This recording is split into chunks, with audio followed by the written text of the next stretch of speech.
Assalamualaikum warahmatullahi wabarakatuh. Salam sejahtera Bapak Ibu dosen dan teman-teman sekalian. Perkenalkan, kami dari kelompok 6 akan membahas mengenai analisis gaya Keynesian, kebijakan fiskal BPUM terhadap UMKM di Desa Melayu, Provinsi Kalimantan Selatan. Berikut adalah anggota dari kelompok 6. Yang pertama, Lutfiana Devi Ardianti. Yang kedua, Rehana Rasal Sajidah. Yang ketiga, Safira Al-Fadilah. Pada bagian ini, saya akan menjelaskan sekilas tentang teori Keynes. Fenomena dan peristiwa ekonomi yang terjadi belum mampu dijelaskan dengan teori klasik dan neoklasik. Teori tersebut juga masih belum memberikan penyelesaian atau solusi atas permasalahan ekonomi yang ada. Kemudian muncul seorang tokoh ekonomi yang sangat berpengaruh dalam teori ekonomi, yaitu John Maynard Keynes. Ia memiliki pemikiran yang bertolak belakang dengan pemikiran ekonomi klasik.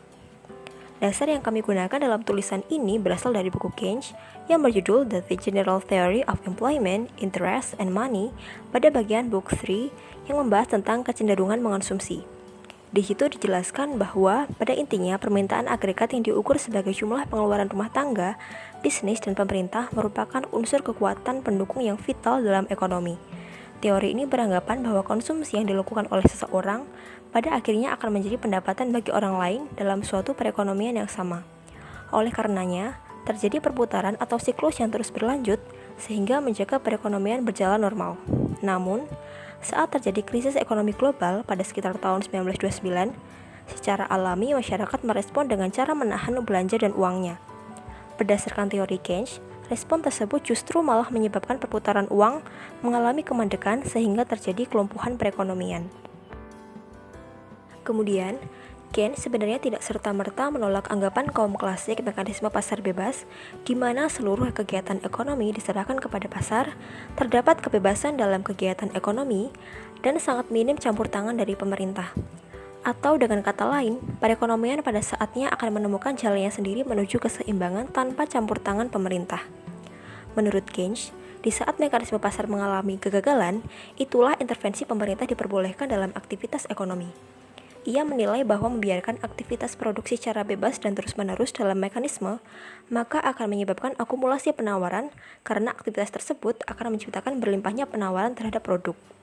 Selain itu, apabila hanya mendorong aktivitas produksi saja, tidak akan menjadikan daya beli masyarakat meningkat.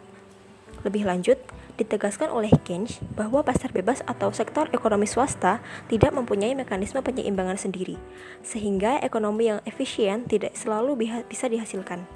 Oleh sebab itu, para Keynesian membenarkan adanya intervensi pemerintah melalui kebijakan publik dengan tujuan untuk mencapai stabilitas harga dan ketenagakerjaan. Kebijakan publik yang dimaksud dalam konteks ini adalah kebijakan fiskal dan bertujuan untuk meningkatkan konsumsi masyarakat melalui naiknya permintaan, pengangguran berkurang, serta penurunan deflasi.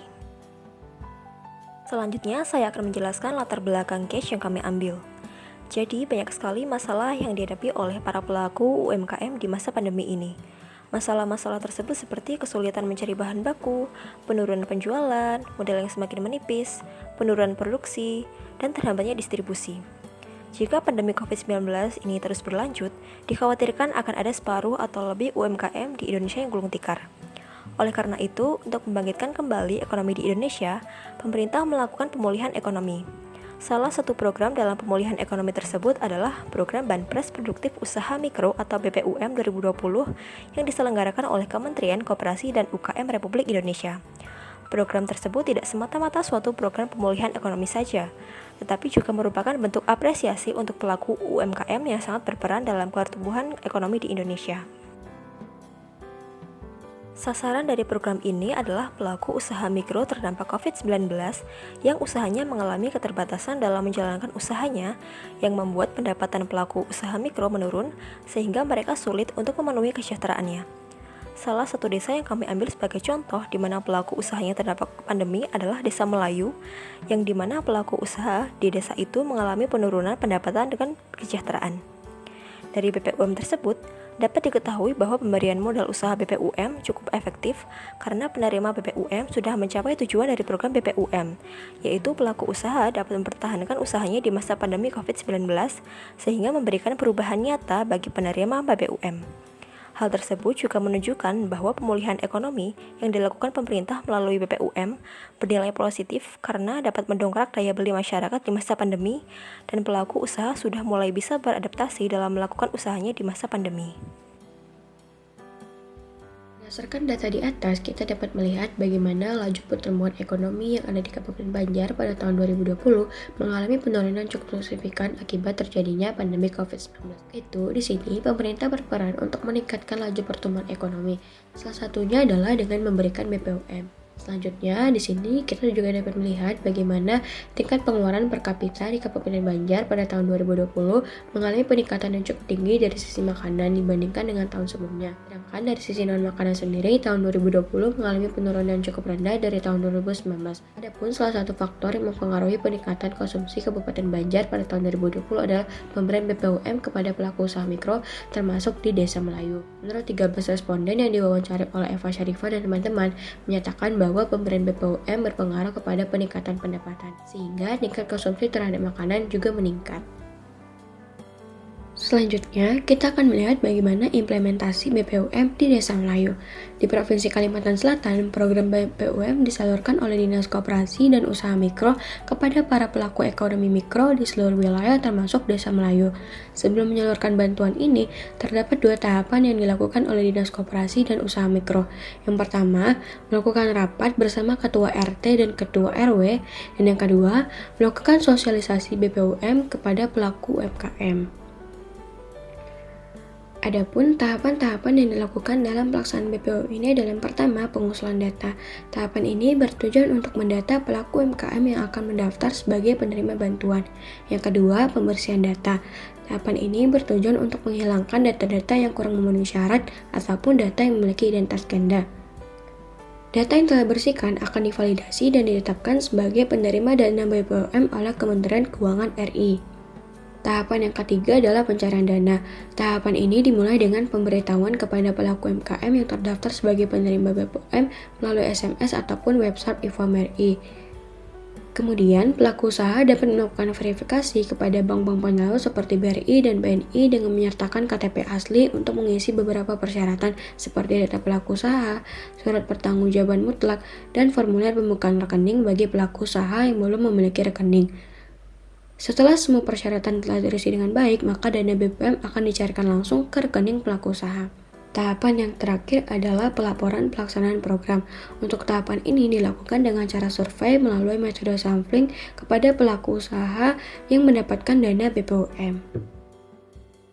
Berikutnya, untuk mengukur keefektifan serta dampak BPUM di Desa Melayu dapat menggunakan 5 indikator, yaitu pemahaman program, tepat sasaran, tepat waktu, tercapai tujuan, serta perubahan nyata.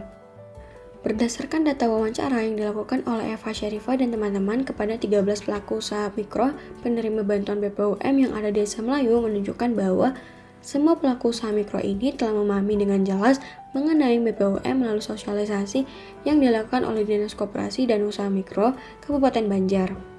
Menurut para pelaku usaha ini, dana bantuan yang diberikan telah tepat sasaran sesuai dengan kriteria yang telah ditentukan. Tidak hanya itu, menurut para pelaku usaha ini, bantuan diberikan sesuai dengan rentang waktu yang ditentukan.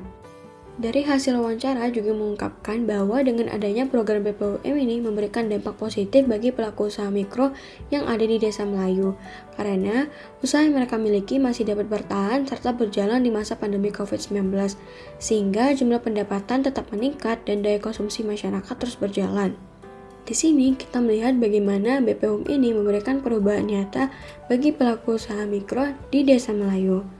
Namun, walaupun tujuan dari program ini telah terlaksana dengan baik, tetapi masih banyak juga pelaku usaha yang menggunakan bantuan ini untuk keperluan sehari-hari bukan sebagai modal usaha.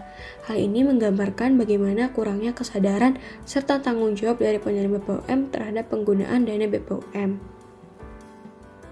Selanjutnya, kita akan membahas analisis Keynes dikaitkan dengan penyelamatan negara melalui BPUM.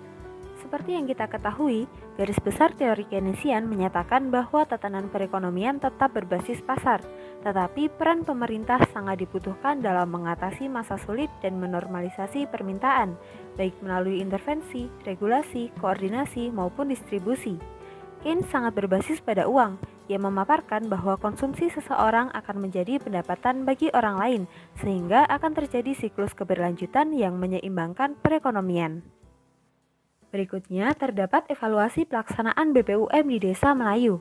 Menurut grafik yang ada, BPUM terbukti dapat meningkatkan konsumsi masyarakat, tetapi tidak menutup kemungkinan bahwa penyalahgunaan tetap terjadi meskipun dalam persentase yang kecil. Pada data pengeluaran konsumsi makanan, terlihat bahwa pengeluaran untuk kebutuhan rokok sangat tinggi, padahal hal tersebut tidak berpengaruh terhadap alur BPUM. Sedangkan pada pengeluaran konsumsi non-makanan, terlihat bahwa pengeluaran untuk pesta tetap dilakukan, meskipun pengeluaran untuk perumahan dan fasilitas rumah tangga tetap tertinggi karena digunakan untuk mendukung para pelaku bisnis di Desa Melayu. Sehingga terdapat beberapa evaluasi yang bisa diberikan. Di antaranya, penerima BPUM harus sadar akan penggunaan dana BPUM untuk digunakan sesuai kepentingannya.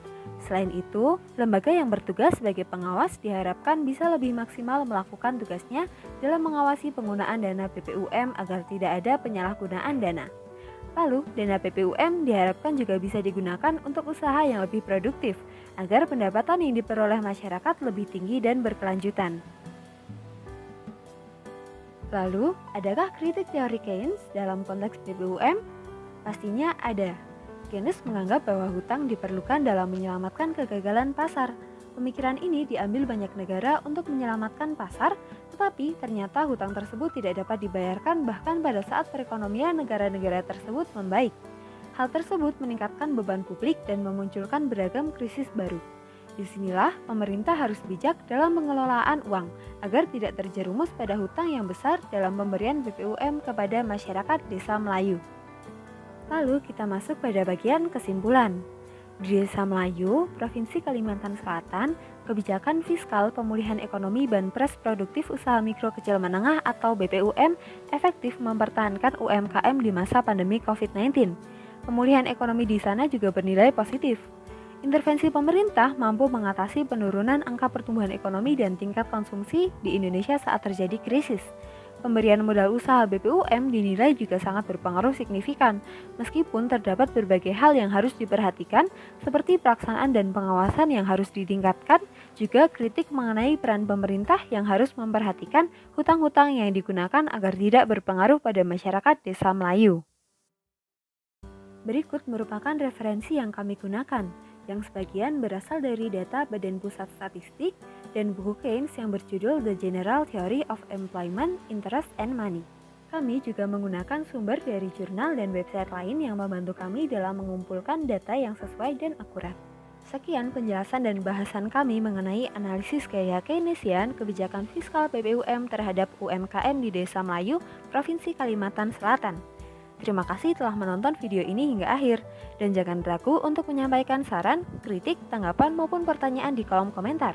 Kami tutup video ini. Wassalamualaikum warahmatullahi wabarakatuh.